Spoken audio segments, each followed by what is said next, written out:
Hello guys, welcome back to my channel. একটা নতুন ভিডিওতে আপনাদের সবাইকে স্বাগত। আজকে আমাদের মেনু হচ্ছে চিলি ফ্রাই।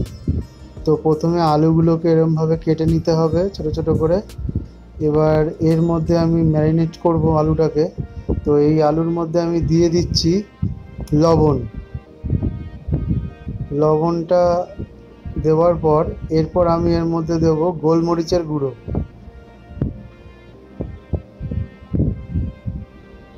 তারপরে আমি এই গোলমরিচের গুঁড়োটার পরে দেব একটা ডিমটা দেওয়া হয়ে গেছে। এবার আমি এর মধ্যে নিয়ে নিয়েছি অল্প পরিমাণে রাইস ফ্লাওয়ার মানে চালের গুঁড়ো আর ময়দা। তো এইটাকে দিয়ে আমি এবার এর মধ্যে দিলাম সাদা তেল। এই সাদা তেলটা দেওয়ার পর আমি দেব অল্প পরিমাণে আমরা রান্নাঘরে যে গরম মশলা ব্যবহার করি সেই গরম মশলা। তারপরে এটাকে আমি ভালো করে মেখে নিচ্ছি। দেখুন আমার মাখা কমপ্লিট হয়ে গেছে, ঠিক এরকমভাবে মেখে নিতে হবে। এবার চলে যাচ্ছি ওভেনের সামনে, ওভেনটাকে জ্বালিয়ে নিচ্ছি। এই আমাদের কড়াই চলে এলো। এবার এর মধ্যে দিয়ে দেবো সাদা তেল। সাদা তেলটা গরম হয়ে গেলে এর মধ্যে আমি ম্যারিনেট করা আলুগুলোকে একটা একটা করে দিয়ে দেবো। একটু ফাঁকা ফাঁকা করে দেবেন যাতে একটার গায়ে একটা না লেগে যায়। এরকমভাবে একটা একটা করে ফাঁকা ফাঁকা করে দেবেন। আর এগুলোকে আমি একটু লাল হয়ে যাবে যখন, তখন নামিয়ে নেব। আমার এক সাইড ভাজা হয়ে গেছে, তো আমি এবার উল্টে দিলাম আর এক সাইডটা ভালো করে ভাজার জন্য। আমাদের দেখুন আলুর পকোড়াগুলো মোটামুটি ভাজা হয়ে গেছে, লাল হয়ে গেছে। তো তুলে নিলাম। এবার সেম প্রসেসে সেকেন্ডবার আবার দিলাম একটা একটা করে ছেড়ে ছেড়ে। এবার কড়াইতে একটু তেলটা কমিয়ে নিয়েছি, নিয়ে এই দিয়ে দিলাম পেঁয়াজ আর কাঁচা লঙ্কা চিড়ে। তারপরে দিয়ে দিলাম আদা রসুন কুচিয়ে রেখেছিলাম, সেটা দিয়ে দিলাম।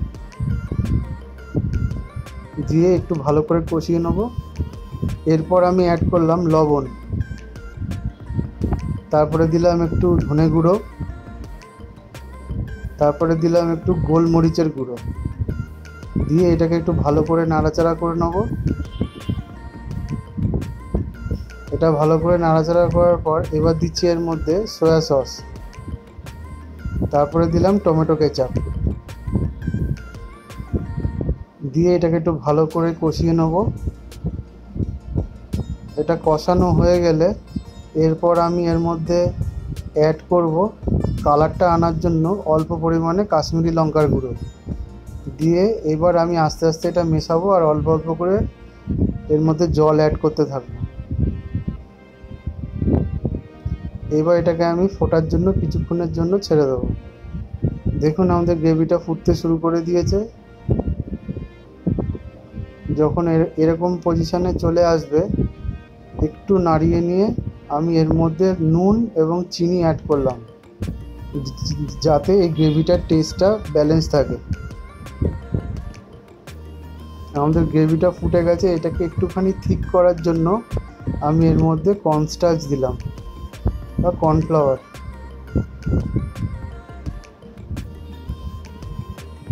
আপনারা এটাতে ময়দা গুলেও করতে পারেন যদি কর্নফ্লাওয়ার না থাকে। দেখুন আমাদের গ্রেভিটা মোটামুটি থিক হয়ে গেছে এবং ফুটছে।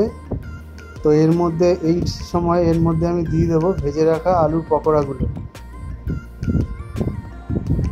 দিয়ে একটু ভালো করে নাড়াচাড়া করব মোটামুটি 5 থেকে 7 মিনিটের মতো।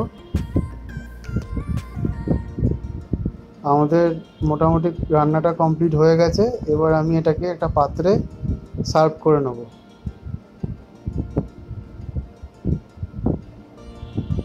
এইভাবে আমি সার্ভ করে নিচ্ছি। ভিডিওটা যদি ভালো লেগে থাকে প্লিজ লাইক করবেন, কমেন্ট করবেন, শেয়ার করবেন এবং সাবস্ক্রাইব করে সঙ্গে থাকবেন। খুব কম সময় এটা করা যায় বাড়িতে, আপনারা অবশ্যই বাড়িতে এটা করে ট্রাই করবেন। তো আজকের জন্য রাখছি, ফিরে আসবো অন্য কোনো ভিডিওতে। আজকের জন্য টাটা।